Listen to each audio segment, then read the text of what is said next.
Bom, pessoal, vocês vão ver agora, essa é uma das provocações que a gente está fazendo com essa pesquisa mais aberta aí de vocês, né? E tem muitos temas, muitas vertentes, né? A gente já falou de algumas na primeira aula. Então, a área de pessoas, de recursos humanos, ela é bem diversa, assim, né? Tem um monte de correntes e uns tendem a produzir obras e textos seguindo aquela linha, sem olhar para outra. Eu acho que, né, nas visões que a gente conseguiu construir ao longo desse tempo de consultoria de empresas, a gente chegou à conclusão que é tudo um pouco mais de tempero disso, de tempero daquilo, dependendo da situação. Então, é importante que a gente abra a nossa mente para essa diversidade de conceitos, opiniões, métodos, e depois faça o seu filtro de acordo com a realidade da sua empresa. Essa é a forma. Não tem, assim, ainda mais no mundo de gestão de pessoas, que tem variáveis externas sempre influenciando no desempenho, é uma teoria que nos diga, não, faz desse jeito que teus funcionários vão ser felizes, vão ter produtividade, tua empresa vai bem, etc, etc. Eu mesmo, confesso para vocês que já tentei algumas metodologias em empresas, né? A gente sempre se ancora no que a gente já vivenciou, naquilo que a gente confia, e, de repente, a gente tentou aplicar num determinado contexto e não deu certo, tá? Não deu certo, tá? E isso vale também para as outras metodologias, para quando tu quer implantar coisas que a gente estudou lá no Estratégia de Operações, né? Às vezes tu esbarra na questão cultural, que é um tema de gestão de pessoas. E a questão cultural, assim, a mais básica de todos, só para vocês terem um exemplo. Nós estamos implantando numa empresa de Venâncio Aires aqui, um sistema de tratamento de não conformidades, ocorrências do dia a dia, defeito em produto, coisas dessa natureza. Tá? E por quê? Porque a empresa quer, num primeiro momento, conhecer o que está acontecendo, né? Identificar, quantificar as não conformidades, os fenômenos ali. E, de fato, o único jeito de tu fazer isso é tu treinar os operadores, criar um formuláriozinho, assim, que pode ser junto com a ordem de fabricação, no caso deles lá, né, eles têm linhas de produção, e instruir o operador, olha, toda vez que der um problema, tu registra aqui. Tá? Tem um campinho aqui para tu dizer, porque a gente quer saber, assim, se a máquina parou, se a correção foi rápida, se tu desconfia que o problema foi a matéria-prima, enfim, né, aí a gente dá um treinamento básico lá para eles poderem fazer isso aí, né? E vamos à luta, vamos começar a levantar esses dados. Aí depois nomeamos uma pessoa lá que aglutinaria essas informações todas num planilhão lá para a gente poder fazer então uma estatística e tudo ver mais quantitativamente, né, quais são os principais problemas que a empresa está tendo e por quê, né? Depois tentar entender por que isso aí acontece e tentar solucionar em definitivo. Tudo bem, fiz isso já inúmeras vezes em várias empresas e sempre deu certo. Tá? No caso dessa empresa, né, o que foi o grande obstáculo? As pessoas mal sabiam escrever, os operadores. Eles eram excelentes operadores, entendiam, mas o cara tinha dificuldade de escrever duas palavras em sequência ou fazer a formação de uma frase com sujeito, verbo e predicado. Aí como é que, né, então tu pensa assim, puxa vida, como é que o cara vai, né, como é que eu vou registrar essas coisas? E aí tu parte para outras metodologias, aí tu começa, bom, tem que fazer alguma inovação, tudo. Fizemos a medida foi fazer um painelzão, né, onde tinha lá fotografias dos vários tipos de defeitos que davam. É uma empresa madeireira, que davam nas madeiras, né? E disse assim, olha, quando tu vê uma dessa, aí embaixo tem um número, então tu não precisa mais escrever, tu só bota o número do defeito que tu tá vendo. Aí a gente já sabe. Ou seja, estamos criando uma linguagem interna, lá, uma nova língua lá na empresa, né? Aí tem o defeito 14, o defeito 45, o defeito 26. É isso. Tá? Então, tu vê que isso eles entenderam de boa. Né? Ficaram felizes que não precisa escrever, que é mais rápido. Né? Só a gente teve que produzir esse painel lá de defeitos. Né? Então, observem que a questão da comunicação, a questão da linguagem, a questão da cultura pré-existente na empresa, o nível educacional do pessoal operacional, são fatores que vão fazer com que determinada prática, e RH, né, gestão de pessoas mais ainda, Esses fatores vão influenciar que essa prática seja aceita, tenha engajamento ou não. Então, a gente tem que ter esse cuidado. E é isso que eu vou tentar discutir com vocês. Então, existem alguns fatores básicos, que eu acho que isso vai nortear aqui todo o nosso trabalho, né? E minha expectativa é que vocês também tragam a vivência de vocês ali depois. Mas aquilo que eu considero assim, ó, se isso aqui a gente não conseguir formatar com um razoável nível de confiança, vai ficar difícil fazer todas as demais. Tá? Então, existe elementos que a gente são fundamentais para a gente poder seguir adiante e aí sim implementar estratégias de recursos humanos e outras estratégias, porque todas elas pressupõem mudança. Né? E aquilo que a gente já falou na aula passada, as pessoas tendem a resistir à mudança porque elas se acomodam, elas gostam do jeito que está e não do jeito novo. Eu sei que tem gente que tem mente mais aberta e não tem problema nenhum, mas em geral é o que a gente encontra, ainda mais em empresas onde o nível educacional não é tão alto, né? O nível operacional tem uma matriz cultural ali que eles não querem abrir mão, né? Porque aquilo é até uma fonte de poder deles, né? Mas eu vou mostrar aqui para vocês. Bom, pessoal, por que as pessoas são estratégicas, então, né? A gente já falou sobre isso, né? Não tem muito que devagar, vocês já mesmo concluíram pelas vivências que a gente discutiu na vez passada, né? A competência das pessoas é fator fundamental para a melhoria dos resultados. Eu posso ter a melhor tecnologia, eu posso ter o melhor sistema, eu posso ter os melhores pensadores de estratégia no meu nível executivo, mas não são eles que vão meter a mão na massa. Esse é o grande detalhe, né? As coisas irão acontecer por pessoas que estão ligadas aos processos, principalmente no nível operacional. Então, se eu não obtiver o engajamento dessas pessoas, não sai nada. Fica no mundo das ideias, ou né, a máquina fica parada, a tecnologia não vai ser usada, né, paguei caro e ela fica ali esperando alguém usar. Então, pessoal, do ponto de vista econômico-financeiro, o resultado sempre, isso você sabe, a gente já estudou, né, significa rentabilidade, lucro líquido sobre o patrimônio líquido, que é uma medida de produtividade. Então, o investimento estratégico em pessoas, em competências de pessoas, tá? A eficácia maior dele, lá no final, tem outras formas de medir eficácia, mas a maior mesmo é se eu estou conseguindo mudar essa relação aqui, ó. Se eu conseguir maximizar o lucro com o mesmo patrimônio, ou menos patrimônio, né? Ou manter o lucro com menos patrimônio, mas essa fração aqui tem que gerar rentabilidade. Né? Este é o maior objetivo de organização, pois demonstra sua eficiência e eficácia, ou seja, capacidade de bem atender suas partes interessadas com o mínimo de recursos. Tá? Então, sinteticamente, sempre o foco da estratégia é a melhoria da rentabilidade. Senão, eu não tenho competitividade. Né? Se quiser traduzir competitividade num indicador, pega a rentabilidade, que é o melhor de todos. Tá? Então, isso a gente já traduzimos, né, aquele planilhão que eu sempre mostrava para vocês, ali tinha o ROA, né, que era uma das medições de rentabilidade. Então, pessoal, as organizações sempre são estruturadas através de estratégias, processos e pessoas. Tá? Depois eu vou falar mais de estratégias e processos, né, mas a nossa temática central são as pessoas. Tanto estratégias quanto processos não são nada se eu não tiver pessoas aptas a executá-las. Então, as pessoas são sim estratégicas, né? Para que estratégias e processos sejam realizados, são necessárias pessoas. Isso é óbvio. E para que essas estratégias e processos sejam eficazes, as pessoas precisam desempenhar bem os papéis que lhes são designados.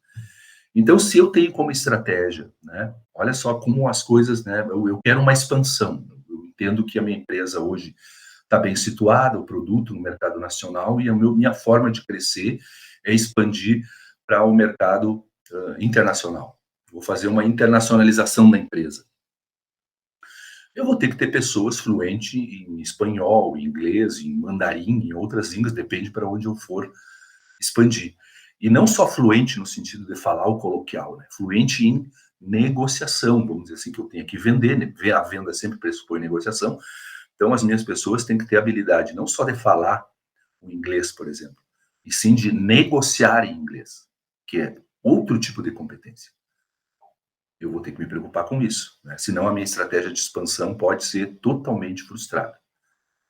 Tá? Então, eu vou, através de estratégias e processos, distribuir papéis, cargos, funções para as pessoas. E dentro desses papéis, cargos, funções, as pessoas vão ter que ser competentes para poderem fazer e fazer bem feito o que eu quero que elas façam.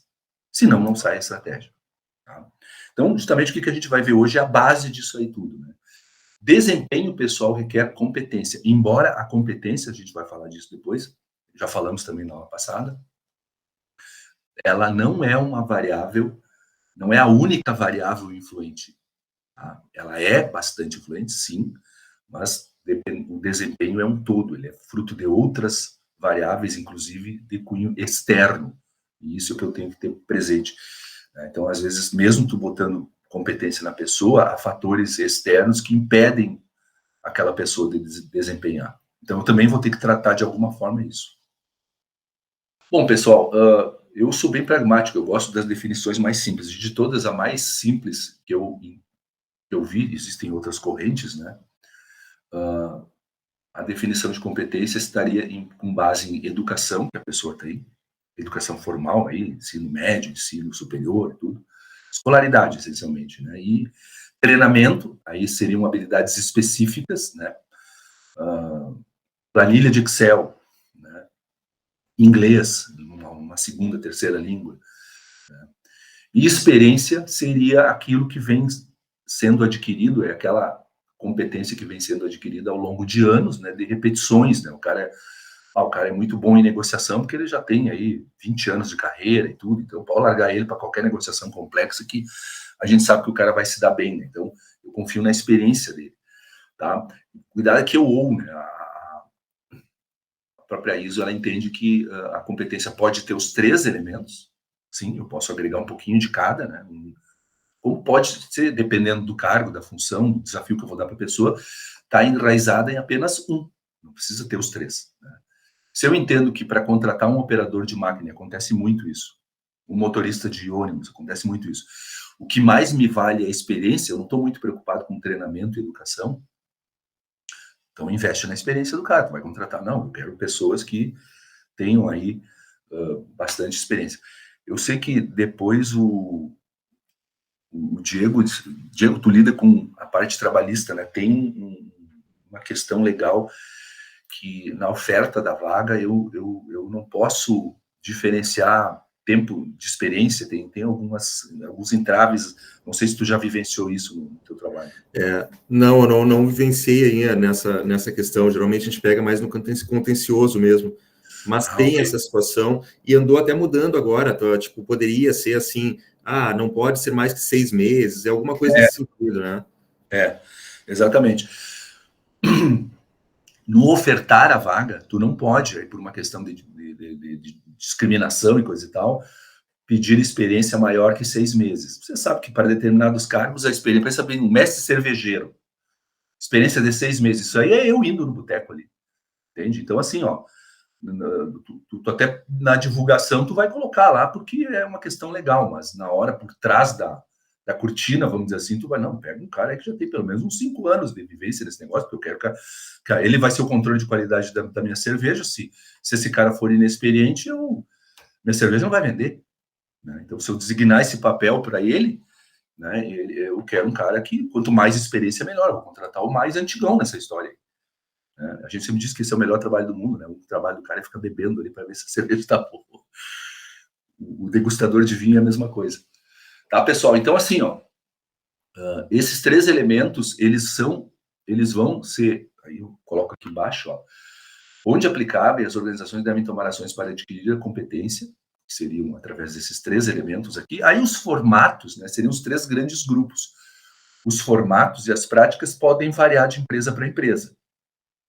Mas, independente de qual seja as dosagens que eu venha usar com esses 3 aqui, lá no final, eu tenho que avaliar a eficácia das ações tomadas. Se aquela competência que eu estou requerendo para aquele profissional demanda mais uma dose de educação, treinamento ou experiência, se depois eu tenho, né, a convicção de que o que eu provi, o que eu coloquei lá, deu resultado. Gerou o que a gente chama de, vocês vão ver aqui o que significa né, a questão da eficácia, né, tirou a habilidade. Tá? O questionamento é o que significa eficácia? O cara sabe como fazer. A habilidade é saber como.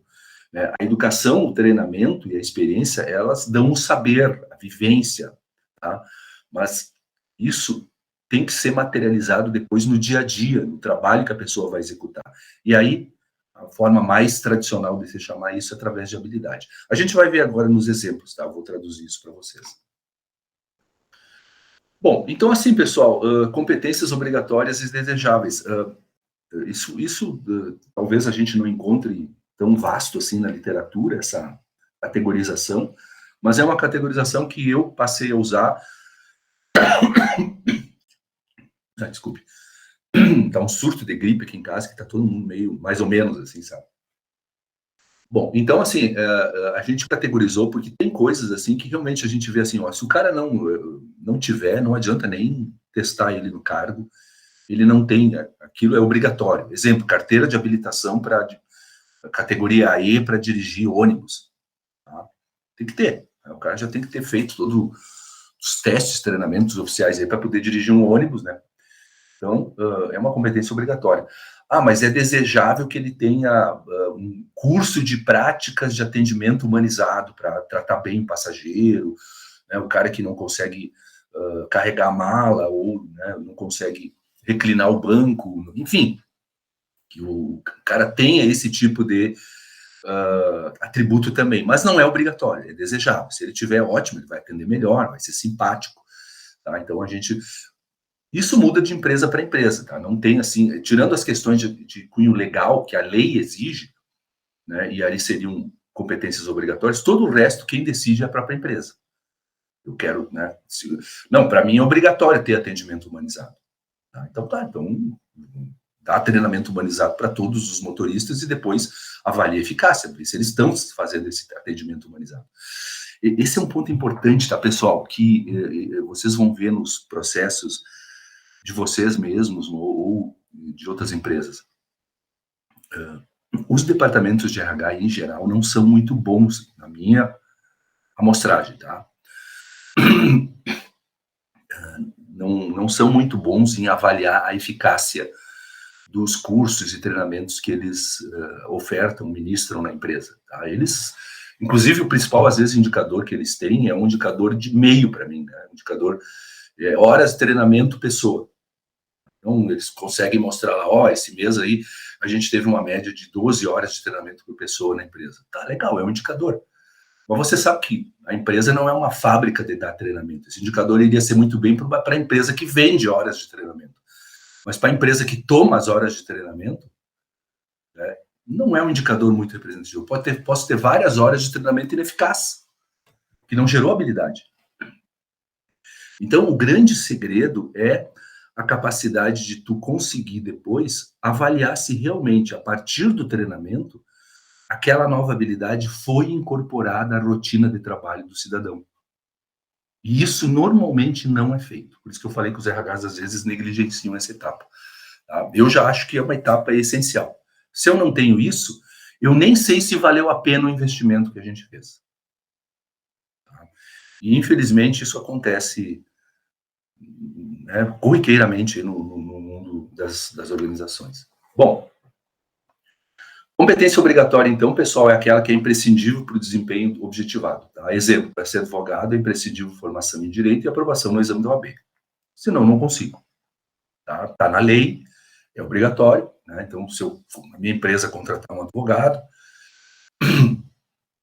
né, observe, que eu estou falando da expressão advogado, o cara vai defender, né, vai fazer petição, vai fazer audiência, vai fazer contestação, ele vai atuar efetivamente. Vai ter que ter a OAB, tá? Formação em Direito e OAB. Né? Agora, se eu tenho uma competência, eu posso ter uma competência desejável nesse mesmo local, nessa mesma empresa de advocacia. Não imprescindível, mas importante, pois gera potencial de desempenho superior ao objetivado. Eu sei que se o cara tiver aquele requisito, não é obrigatório, ele vai conseguir exercer o que a gente precisa, mas ele pode tirar melhor resultado do que ele vai fazer. Então, para um melhor desempenho como advogado trabalhista, é desejável saber fazer cálculos trabalhistas. Não sei aí, Diego, já que vocês lidam com contencioso, vocês devem ter aí um especialista em cálculos trabalhistas ali para saber o que o cara merece ganhar, o que não merece. Em decorrência da demanda de trabalho, professor, até nós fazíamos antes, mas em decorrência da demanda de trabalho, nós acabamos terceirizando. Então, nós contratamos um escritório contábil e aí mandamos tudo para ele, até pelo tempo, né? Eu falo para os colegas, eu digo, olha, nós fazemos ou sabemos, podemos aprender sim, mas a demanda tempo que nós poderíamos estar produzindo, né? Então, a opção aqui foi terceirizar mesmo. Ok. Não, sem problema, é que tal. Talvez seria desejável para o cara, numa negociação, sei lá, alguma coisa, ele ter algum embasamento, né, para favorecer o cliente de vocês. Vocês pegam mais empresa ou empregado? Não, aqui no interior é mais empregado.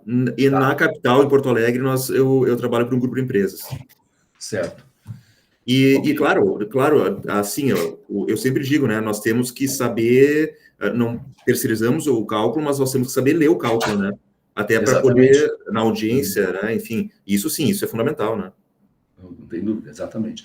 Então tá, então assim, ó, ele sabendo o cálculo, interpretando o cálculo adequadamente, ele tem mais condições, inclusive, né, de negociar alguma concessão ou algum avanço em função da parte que ele está defendendo, né? Tá? Então, pessoal, o obrigatório realmente quase sempre está regulado por lei, mas as empresas são livres também para, independente de lei, colocarem algumas questões obrigatórias. Nós temos uma empresa fumageira aqui em Santa Cruz, é concorrente das empresas que eu atendo, né? Então eu não tenho tanto dado assim, mas eu já colhi algumas informações. Eles estabeleceram como competência obrigatória para todos os funcionários, todos, exceção dos safristas, tá? Para todos os funcionários efetivos, ensino fundamental completo. Eles entenderam, né, que não dá para conviver mais numa empresa onde as pessoas não têm pelo menos o ensino fundamental completo. E eles já estão pensando no ensino médio completo. Tá? O que para a realidade aqui do interior, né, aqui de Santa Cruz, já faz tempo isso aí, já se vão aí 20 anos. Tá? Acredito que eles até tenham evoluído depois disso aí. Mas eles entenderam como obrigatório, por uma estratégia deles lá de melhor nivelamento, de criação de uma cultura mais uniforme. Tá? A gente sabe, né, pessoal? Só para vocês terem uma ideia, nessa empresa que eu citei antes para vocês, essa madeireira que o pessoal mal sabia, os operadores eram ótimos operadores, mas tinham grande dificuldade em redigir textos, né? Então, na fase que a gente ainda estava experimentando lá a implantação do registro de ocorrências, a gente era um formuláriozinho que o cara tinha que preencher no verso ali da ordem de fabricação com os defeitos, os problemas que ele teve. Então, a gente explicou no treinamento que eles deveriam, né, tentar escrever da melhor forma possível para ficar fácil de a gente entender do que se tratava, né? E o cara lá, um dos mais experientes, o máximo que ele colocou lá foi assim, ó, a expressão tábua ruim. Só que tábua ruim para ele pode dizer muita coisa, mas para quem está lendo, tá, mas tábua ruim de quê? Qual é a ruindade da tábua? Ela está torta, ela tem nó, ela está úmida, ela está rachada, o que é que está acontecendo? Ele não conseguia desenvolver mais do que isso. Né? Para ele, tábua ruim já dizia tudo, né? Mas para nós que estava tentando entender o porquê, né, dos problemas, não dizia nada. Né? Então, tu tinha que voltar lá no cara, tá, o que é essa tábua ruim?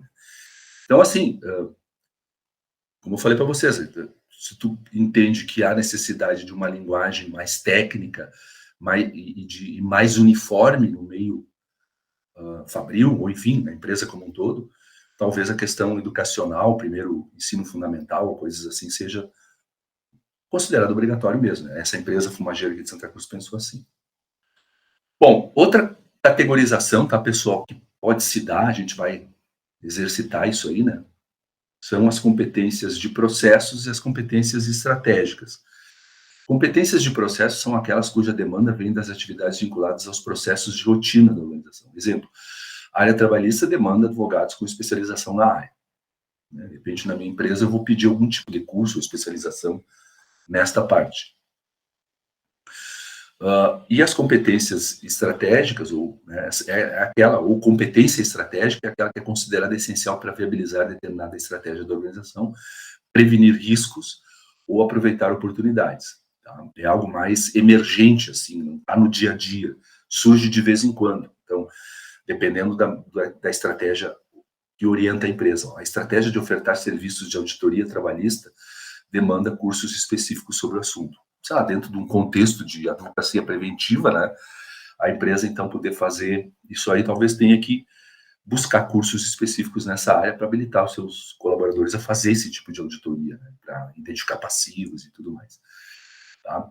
Então, uma coisa importante, tá, pessoal, que aí, de novo, acho que vocês não vão encontrar isso de uma forma tão explícita na literatura, mas se encontrarem, ótimo. Eu não encontrei tão explícito assim. Encontrei algumas outras literaturas que eu até vou mostrar para vocês, mas essas não estão na biblioteca. Tá? Eu procurei lá, não achei nada muito parecido. Primeiro vem as competências dos processos. Tá? Por quê? Porque os processos governam o dia a dia. É o que eu faço todo dia, repetidas vezes, ou toda semana, enfim. É o que está lá no meu perfil de cargo. Eu sou obrigado a fazer. É a minha função, é a minha obrigação. Então, primeira coisa que a gente tem que definir numa empresa são as competências dos processos. Tá? Isso bem definido facilita depois a gente identificar as competências estratégicas, essas virão do planejamento estratégico. Funciona mais ou menos parecido com o que a gente já discutiu em operações no trimestre passado.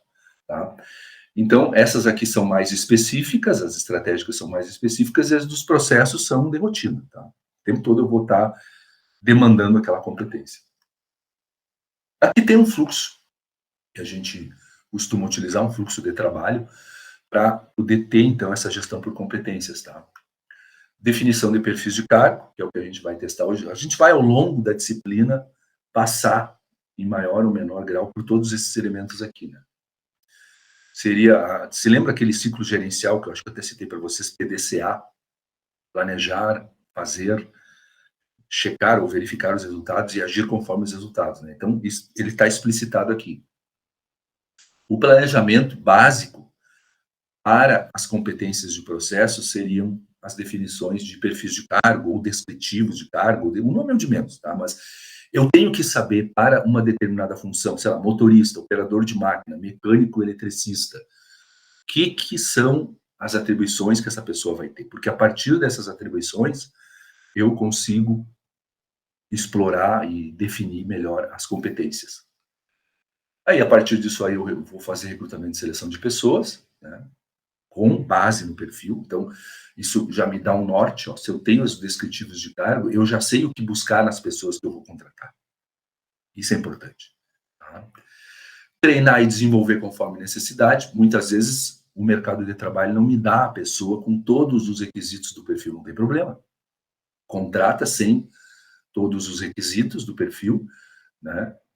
Aquela que está mais próxima, vamos dizer assim, né? E depois as faltantes, tu vai treinar e desenvolver. Tá? Então, normalmente essa é a lógica. Aqui estaria, então, a execução, né?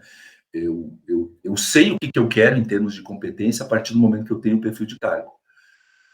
Aí, das duas, uma. Ou eu já contrato uma pessoa com todas essas competências, o que me dá um atalho, se eu encontrar no mercado, e aí também se o meu salário que eu vou oferecer é compatível.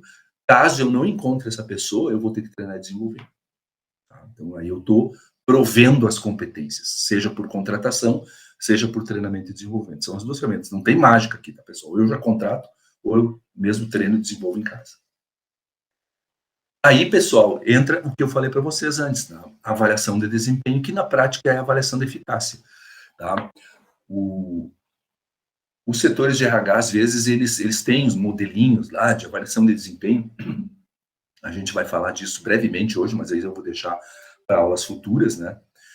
E às vezes esses modelos, eles são meio, né, parece que alguém pegou na internet, lá no Google, e fez e adaptou para sua empresa e sai usando. Eles captam alguns elementos, sim, não tem dúvida, e até podem perceber de alguma forma aquilo que eu falei antes, a eficácia do desenvolvimento de pessoas, enfim, do que eu estou fazendo para prover competência. Mas às vezes eles não captam, muitas vezes eles não captam. Então aí eu tenho que ter outros instrumentos que me digam isso, e às vezes essas avaliações são feitas uma vez por ano, uma vez a cada meio ano, E no meio desse caminho aí, as pessoas desenvolveram já, ou precisaram desenvolver várias competências, e eu não estou avaliando se isso aí realmente está repercutindo no cargo dela. Então, esse seria o check do PDCA. E aí, pessoal, dependendo do desempenho da pessoa, eu vou agir conforme a necessidade. Aí a gente usa bastante a técnica do feedback, né? De alguma forma, eu tenho que retornar à pessoa o meu julgamento sobre o desempenho dela. Que também as empresas, às vezes, falham. Né? Ou fazem tardiamente. Eles dão o feedback no dia da demissão. Aí já é tarde, né? O cara já está definido que vai embora. Não, o feedback tem que ser uma prática habitual. Tem que, né, ter mensurações mais instantâneas do desempenho, depois a gente vai aprofundar isso no correr da disciplina, mas também instantâneo, também, né, no momento oportuno, poder estar dizendo para o cara, olha, cara, te lembra que eu te pedi aquele relatório que tu deveria fazer um cruzamento entre o mercado potencial aqui de Santa Cruz e as características do perfil que a gente obteve na pesquisa? Pois é, mas tu não fez isso, cara. Eu vi que tu só apresentou os resultados e não concluiu nada. Eu esperava que tu já nos trouxesse uma conclusão. Né? Então, enfim, dá o feedback bem específico para que a pessoa saiba qual foi a lacuna que ela deixou para trás naquele processo. Tá? Então, isso aqui é super importante. E aí tem jeitos e jeitos de fazer isso, né, pessoal? O jeito que a gente mais conhece, e que parece que é o que predomina na empresa, é o feedback negativo, tá? O pessoal só é o cara fazendo aquela tradicional regada em todo mundo, né? E isso cria mal-estar, baixa autoestima, às vezes é mais prejudicial do que benéfico, tá? E às vezes também só gera um efeito momentâneo, né? Aquela história de, o chefe está por perto, te comporta. Quando o chefe virar as costas, vamos fazer a nossa festa agora. Tá? Então, vai criando um sentimento de rebeldia no funcionário. Então, o feedback tem que ser dado do jeito certo também, para que produza efeitos de mudança de comportamento na pessoa que eu estou avaliando. Tá? E aí, depois, com base nisso aí, né, pessoal, eu vou revisar, né, vou avaliar os meus processos de gestão de pessoas. Né? Se algum desses elementos aqui anteriores, ó, está falhando ou não, de repente, né, eu não estou conseguindo bom desempenho porque defini mal o perfil de cargo, porque recrutei ou selecionei mal as pessoas, porque não soube treinar e desenvolver, porque estou avaliando mal o desempenho, ou porque simplesmente estou dando mau feedback para a pessoa. Então, eu vou estar sempre revisando tudo isso aqui. Esse seria o fluxograma, né, que a gente entende que é o mínimo que tem que acontecer para que a gente tenha o processo de melhoria contínua do desempenho das pessoas. É óbvio que todo mundo tem seu limite, vai chegar um momento que por mais feedback que eu dê, a pessoa não vai ser mais produtiva do que ela já é. Tudo bem, daí eu já estou num outro nível, vocês verão depois, a gente pode estar trazendo isso para as nossas discussões também, né? Aí eu vou gerenciar o crescimento da pessoa por outros caminhos, né? Mas no dia a dia, né, essa sequência aqui é fundamental. Bom, eu vou mostrar para vocês, pessoal, já que nós estamos falando de um conceito básico, né? O que a gente costuma usar. Isso aqui a gente encontra em literaturas também, depois vocês vão ver modelos parecidos aí nas literaturas que vocês vão acessar, ou talvez até via artigos, né? Qual seria o modelo, então, para definir um perfil de cargo? Como é que é o ponto de partida de tudo. Se eu não sei o que eu quero de competência da pessoa, eu não consigo nem gerenciar, tá? Então, qual é o instrumento? O perfil de cargo. Muito bem, então vamos lá.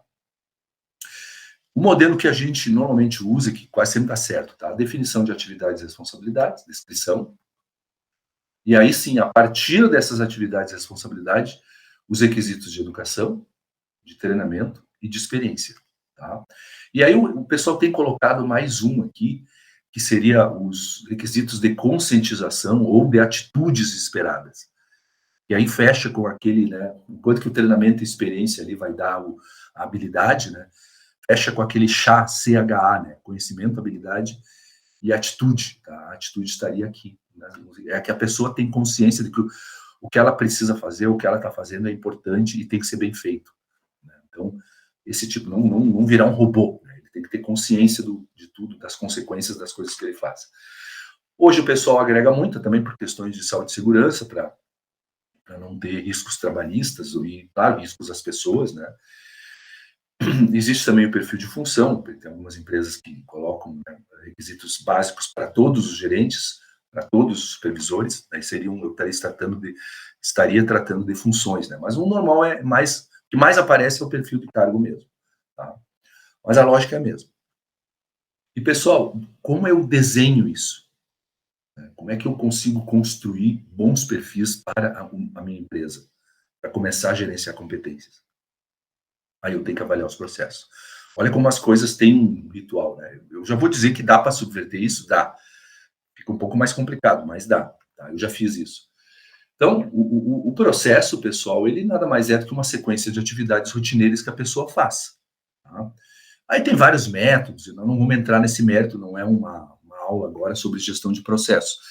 Mas a gente espera, né, que essa parte de gerenciamento de processos esteja bem definida na empresa. Que a empresa também saiba quais são os processos, qual a sequência de atividades para gerar o resultado desejado. Exemplo aqui, ó, eu tenho um processo, chama realizar análise tributária, tá? Aqui DP seria o código desse processo, né? Descrição de processo 05. A gente sempre coloca, né, pelo menos na nossa metodologia, todo processo tem que ter uma meta, padrão, né? Uma meta assim que rotineiramente eu tenho que perseguir ela, todos os dias. Então, no caso aqui, a meta padrão é inexistência de pagamentos de impostos devidos.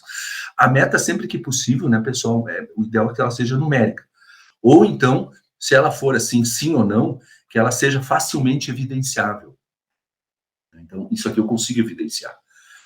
Então, se, por exemplo, foi constatado um pagamento de um imposto indevido, é sinal que esse processo não está produzindo o resultado que eu gostaria. Tá? Então, eu já dei uma meta padrão para esse processo, que eu idealizei ele, eu desenhei ele para que a gente tenha, né, não tenha risco de pagar coisa que a gente não precisa. Tá? Bom, então tá aqui, ó, descrição do processo, aí de uma forma bem simples, eu sei que tem mais coisas, né, mas a gente está tentando ser didático aqui, sintetizamos. Tá? Atividade, então, lançar nota fiscal no sistema, tá? Consultar relatórios de impostos a pagar, exportar relatórios para a planilha de Excel, analisar os resultados da planilha. Tá? Então, isso seria a análise tributária. Aqui, quem faz o analista financeiro, é um processo que está sob a responsabilidade de um analista financeiro. E aí sim, pessoal, claro que isso aqui é demorado para se fazer. Tá? O pessoal de RH, os analistas de recursos humanos, enfim, o pessoal mais técnico nessa área, eles já conseguem, às vezes, só entendendo o processo, eles já mais ou menos deduzem essas colunas aqui. Mas vamos dizer que eu estou iniciando essa parte, eu não sei fazer muito bem ainda, né? Então eu estou tentando dar o básico para vocês. Eu coloco aqui 3 coluninhas. O que eu vou exigir de educação, de treinamento e de experiência para que eu tenha, então, bem feita essas tarefas aqui, por parte do analista financeiro. Educação aqui, ó, segundo grau, acho que no meu tempo se chamava segundo grau, hoje eu sei que é ensino médio, tá? Mas aqui segundo grau ainda. Treinamento, módulo financeiro do sistema, tá? Então essas 3 primeiras aqui, né, basicamente o cara tem que saber, não precisa ter muita especialidade, né? Se eu pegar um cara com ensino médio e treinar ele no módulo financeiro, essas 3 primeiras tarefas são executadas. A que exige um pouco mais é a análise propriamente dita, que eu preciso, então, já o cara, pelo menos no 6º semestre de Ciências Contábeis, que ele domine Excel avançado e que ele tenha 1 ano de experiência em análise tributária. Então, as competências diferenciadoras, isso aqui tudo é feito para eu ver o que seriam as competências que melhor dariam um resultado, né? Normalmente as mais avançadas. Tá? Então, se eu contratar alguém, vai ter que ter 6º semestre de Ciências Contábeis, curso de Excel avançado, 1 ano em análise tributária, para ele poder fazer tudo que está aqui e fazer bem feito. Esta é a lógica. Ah, olha só, alguém às vezes me pergunta assim, ó, isso é importante isso aqui também, pessoal. Ah, mas eu poderia arriscar, porque 3 das tarefas precisam segundo grau, módulo financeiro, módulo financeiro, módulo financeiro. Eu poderia pegar um cara um pouco mais básico aí e, de repente, dar um curso de análise tributária, alguma coisa assim? Poderia. Isso aí, daí, a engenharia de como construir isso aí é da empresa, tá? Então, aqui eu já estou querendo pegar uma coisa meio pronta no mercado. Né? Mas se a empresa entender, não vou achar esse profissional, ou se eu achar, ele vai vir mais caro do que eu posso pagar para essas competências aqui, né, segundo grau e módulo financeiro, isso aqui, eu acho bastante gente. Só que eu fico devendo essa última parte, que é a parte que agrega mais valor à tarefa, né, o processo. Então, talvez eu tenha que dar um curso específico, aí busca no mercado, se tu achar lá a competência que supre esses elementos aqui, ó, coloca ela como treinamento, ou, né, como experiência, enfim, depende do que a pessoa entendeu ser o mais adequado, tá? E aí, como é que fica o perfil? Aí, pessoal, é aquele descritivo que eu falei, ó. Atividades. Atividades sempre são as coisas que a pessoa executa rotineiramente. Realizar a análise tributária conforme a descrição do processo. Já está lá, né? Se eu já tenho o descritivo do processo, não preciso nem encher muita linguiça aqui sobre descrições, né? Responsabilidade. A responsabilidade sempre está sobre os fins. A gente sempre diz atividade ou autoridade sobre os meios, responsabilidade sobre os fins. Qual é o fim dessa tarefa? Né? Evitar pagamento de impostos indevidos. Então, se aparecer imposto pago na empresa indevidamente, eu vou para cima do analista financeiro. É a responsabilidade. Ah, mas eu fiz tudo certo. Não interessa, a responsabilidade é tua. Responsabilidade, né, a gente sempre atrela ao resultado. O resultado ou a entrega final. Tá? Muito bem. Educação, aí eu fui pelo máximo, né? O máximo que deu na tabelinha ali, ciências contábeis sexto semestre. Tá? Treinamento, ele tem que ter um módulo financeiro, envio de dados do MS e Excel avançado, tem que comprovar isso aí. Experiência de 1 ano em análise tributária. Conscientização, valores e política da qualidade da empresa. Saúde e segurança, cuidados com ergonomia, e vai ter um mapa lá de ergonomia no setor que ele tem que ter consciência, né? Trabalho repetitivo, essas coisas. Tá? Então, pessoal, isso aqui, ó, sinteticamente, se a pessoa só fizer isso, né, de repente vai ter outros processos que ela é envolvida, aí eu vou agregando, vai tudo caindo aqui no perfil. Né? Claro que eu tenho que avaliar se, né, se aquilo são rotinas pertinentes ao cargo mesmo. Mas, normalmente, a gente, sinteticamente, a gente faz assim. Observe que isso aqui, ó, pessoal, educação, treinamento e experiência, o ideal é que tu tenha nos teus processos de recrutamento e seleção a forma de comprovar, pedir comprovantes disso aqui.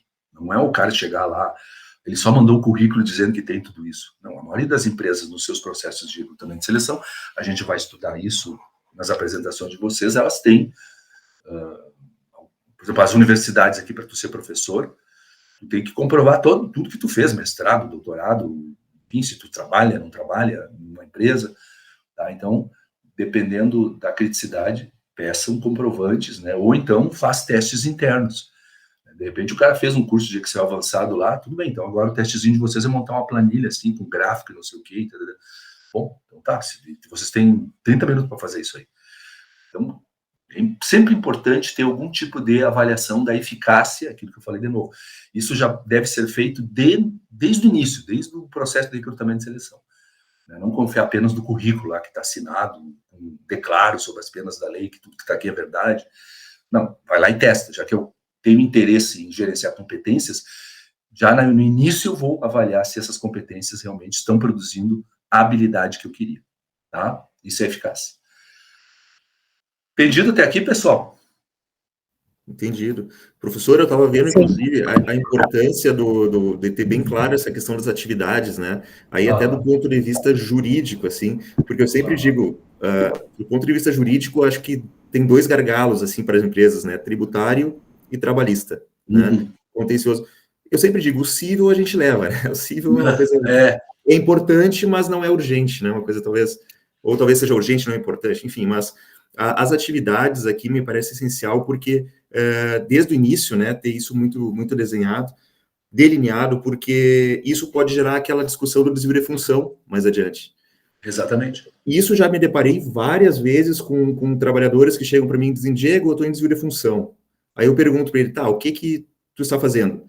Aí ele descreve uma atividade que está dentro da função dele, ou seja, eles não conseguem diferenciar, e eu vejo que muitos advogados não conseguem diferenciar isso, o que é função e o que é atividade, né? Então, olha, a função seria tal, por exemplo, pintor. Aí o cara chega lá e diz, Diego, eu estou em desvio de função, porque eu sou pintor, mas me botaram para lixar a parede. Poxa, mas lixar a parede é uma atividade dentro, né?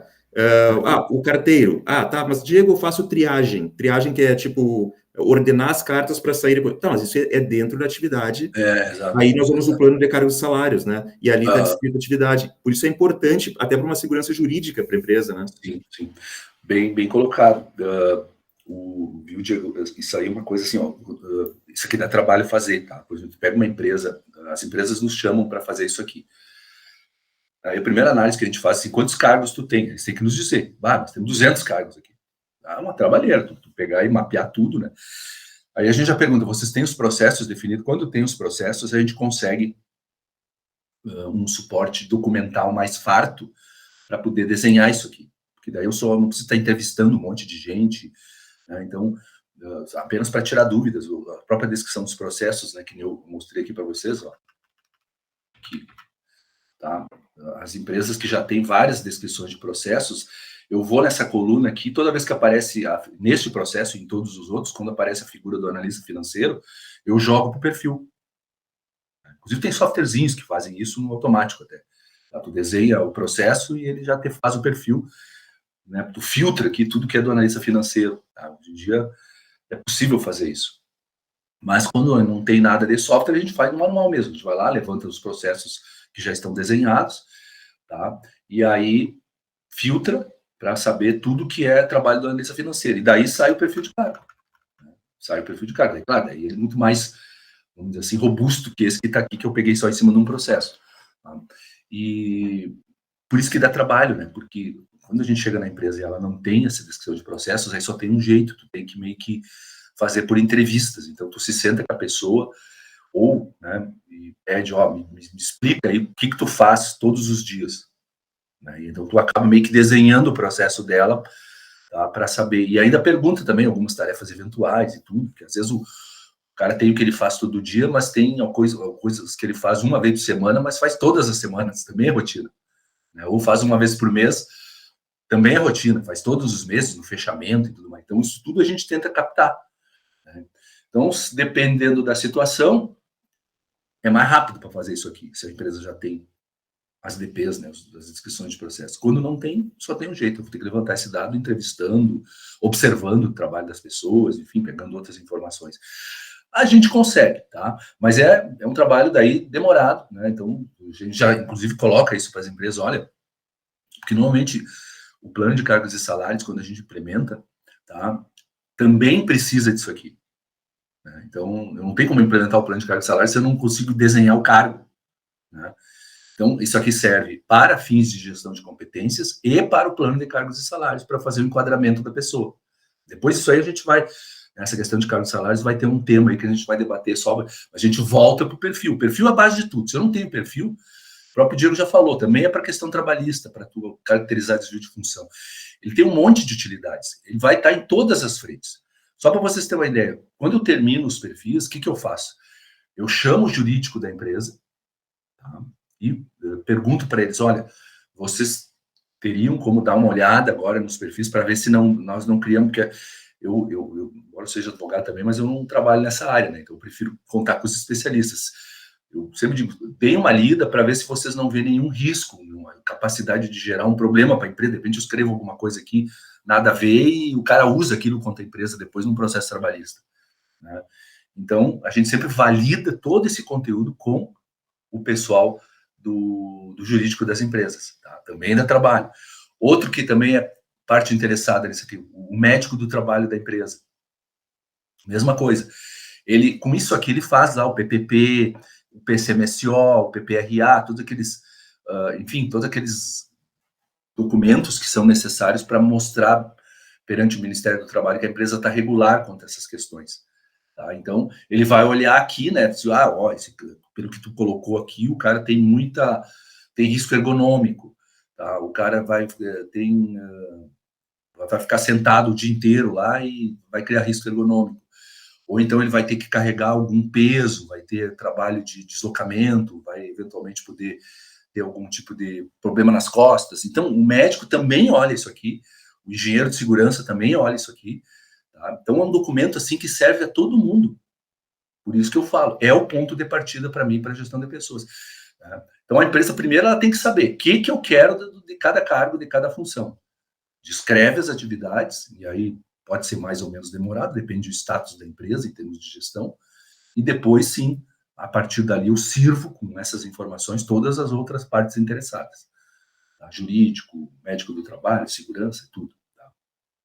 Muito bem, pessoal. Então é o seguinte, ó.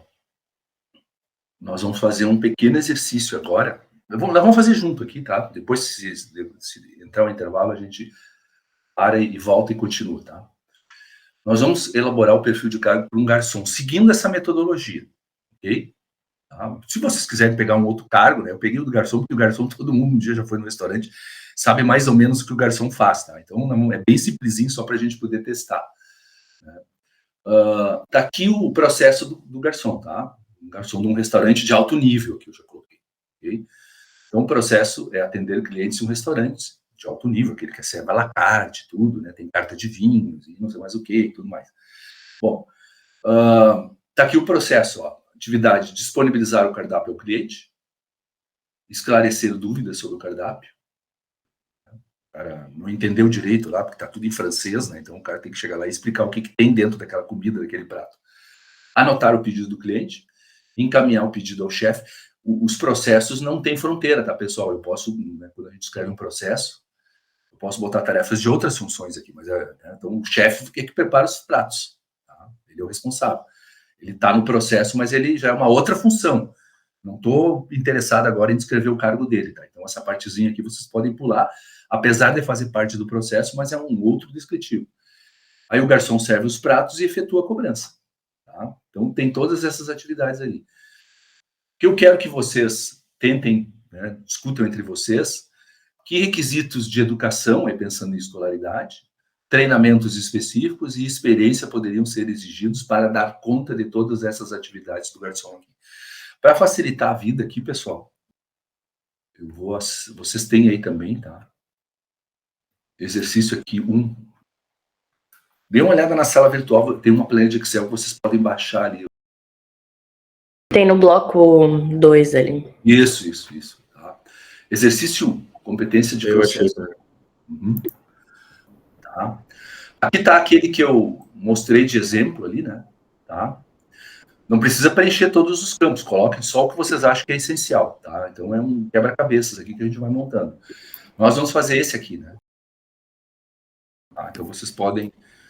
Vamos lá, pessoal. Eu vou fazer o papel de mediador aqui, tá? Mas a gente começa aqui, ó. Vamos lá, primeira tarefa, vamos, né? Se quiser fazer bem seguindo a metodologia ao pé da letra, né? Mesmo que seja um pouco mais demorado, não tentem ver logo o todo. Né? Vamos fazer o passo a passo para ver. Disponibilizar cardápio ao cliente. O que exige na visão de vocês, ou não exige muita coisa em termos de educação, treinamento, habilidade e experiência? A educação seria a educação formal, né? Aquela... Sim, educação formal. Primeiro, ensino médio, fundamental, superior. Eu colocaria segundo grau, ensino médio, né? Mas... Não, tudo bem, o pessoal concorda? Mas realmente, isso é discutível, né? Para disponibilizar o cardápio? Só para disponibilizar o cardápio.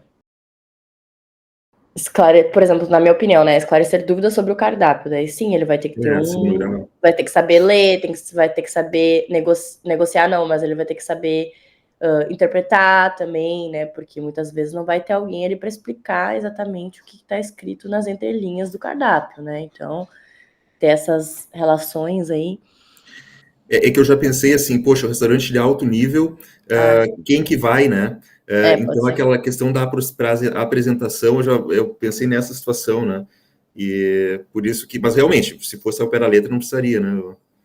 Inclusive, tem vários garçons, assim, que a gente vê que provavelmente... Nunca perguntei, né? Mas que eu fui atendido, que são excelentes garçons e com certeza não tem segundo grau, né? Sim. Não, vocês... vou fugir aqui. Mas concordo, vocês podem fazer sempre a trilha da coluna aqui também, ó. Dê uma olhada em termos de requisitos educacionais, o disponibilizar cardápio, o esclarecer dúvidas, o anotar pedido, encaminhar pedido ao chefe, servir os pratos e efetuar cobrança. Em qual desses vocês acham? Aí é uma outra técnica para fazer bem isso aqui, né? Que precisa o requisito mais forte, né? O requisito mais avançado. E aí esse aí vai meio que guia os outros, né? E aí a gente tem que tentar entender essa coluna aqui. Essa é uma metodologia boa, pegar aí seria o 2 e o 3 ali, esclarecer dúvidas e anotar o pedido, né, Mari? Não sei. que seria o segundo grau, daí, né? Aí sim, né? Esse é incontestável. Tá, vamos botar aqui, então. Tá, ensino fundamental. Ensino médio. Ensino médio. Isso mesmo. Tá. E aqui também, né? Isso. Bom, aí eu já meio que nivelo por cima, né? Porque todos os outros são tarefas teoricamente, mas claro, né, pessoal, quando a gente tem dúvida, isso acontece muito. Às vezes, o que está aqui no processo está num termo tão técnico que o gestor, a gente que está ajudando a empresa, não entende muito bem a complexidade da tarefa. Aí tu tem que ir lá entrevistar, né? Ou ir lá observar. Mas nós vamos agora pelo que a gente sabe aí, né, do mundo dos restaurantes. Mas eu concordo com vocês. Eu acho que para essas duas tarefas, talvez o ensino médio seria mais apropriado. Tranquilo? Podemos ir adiante? Sim. Sim.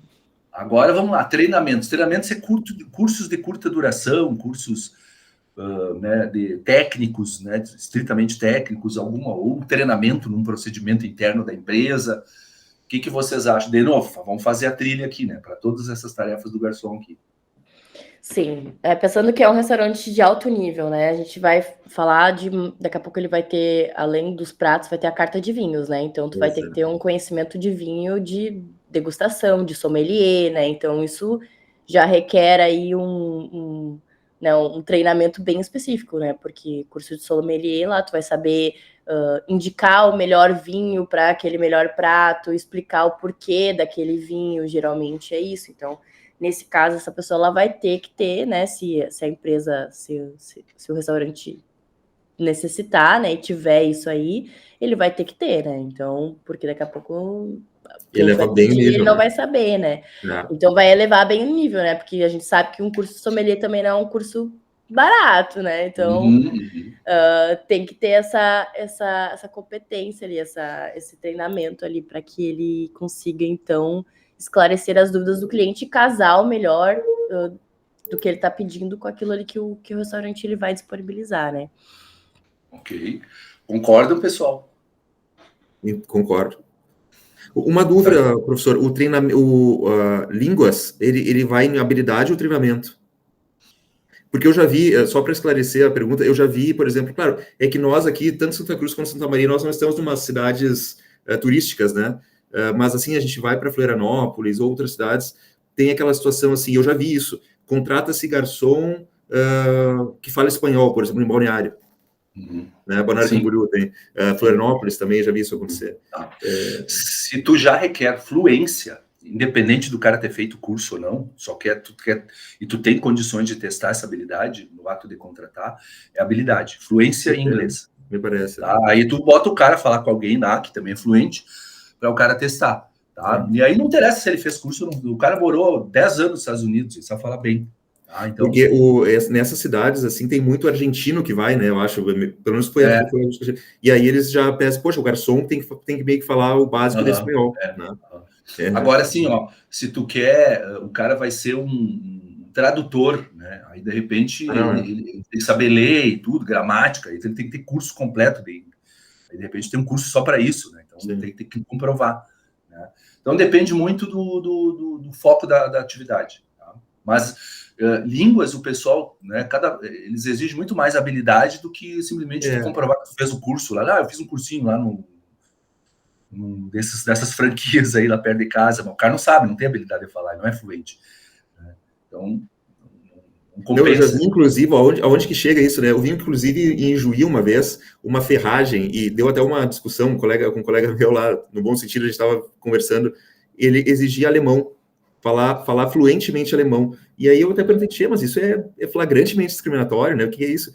E aí ele dizendo, não, Diego, é que assim, ó, essa ferragem, ela identificou que o público dela, é uma ferragem de médio porte, o público dela lá em Juí tem o pessoal alemão, né, e tal, e muito pessoal vem de fora, os caras meio que falam enrolado, e aí ninguém se entende. E aí, poxa, cara, então realmente, então a gente tem que ver a realidade, né, da empresa, né? Uma ferragem, para ser vendedor de ferragem. Sim. Não, isso aí cada vez mais o pessoal exige, né? Porque os caras querem também conquistar, fidelizar clientes pelo tipo de atendimento, né?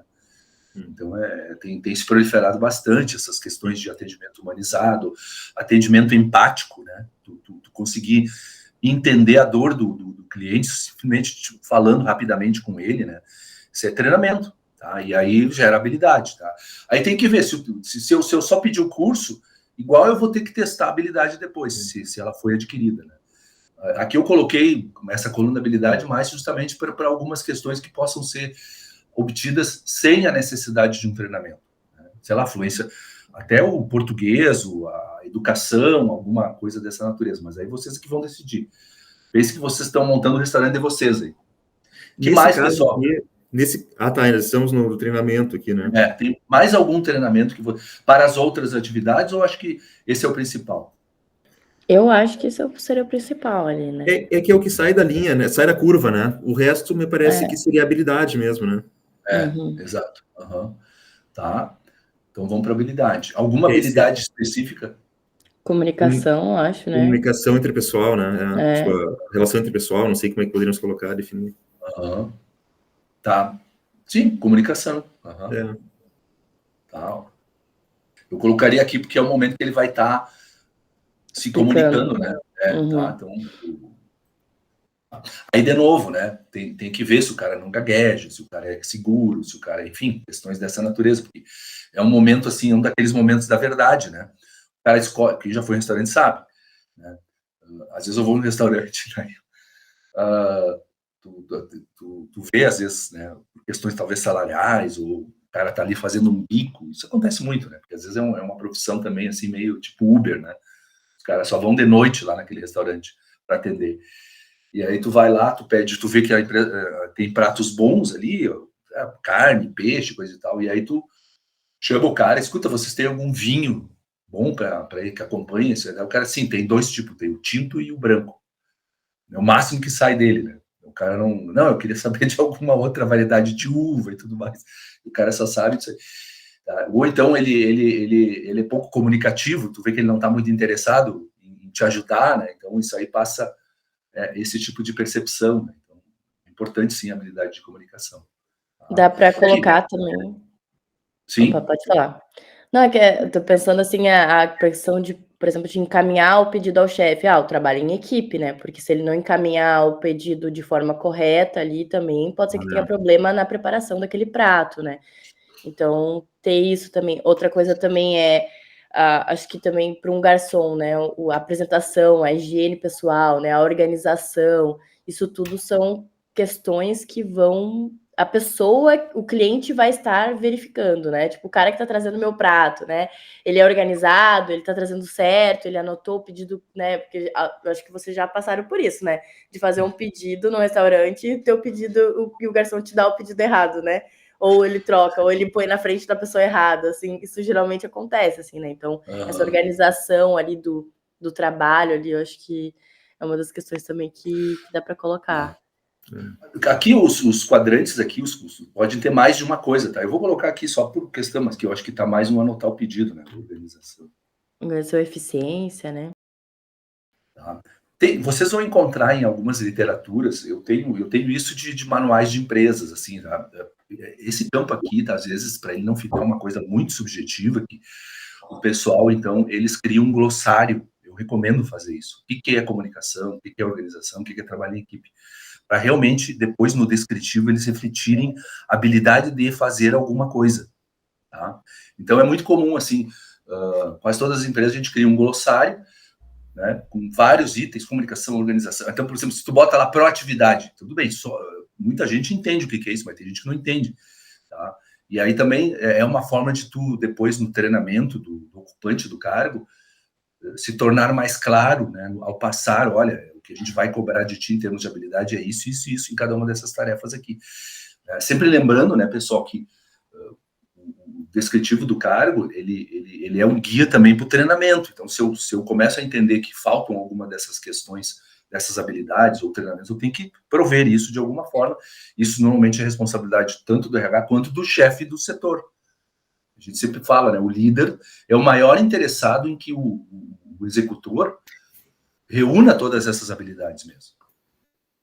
E quanto à experiência?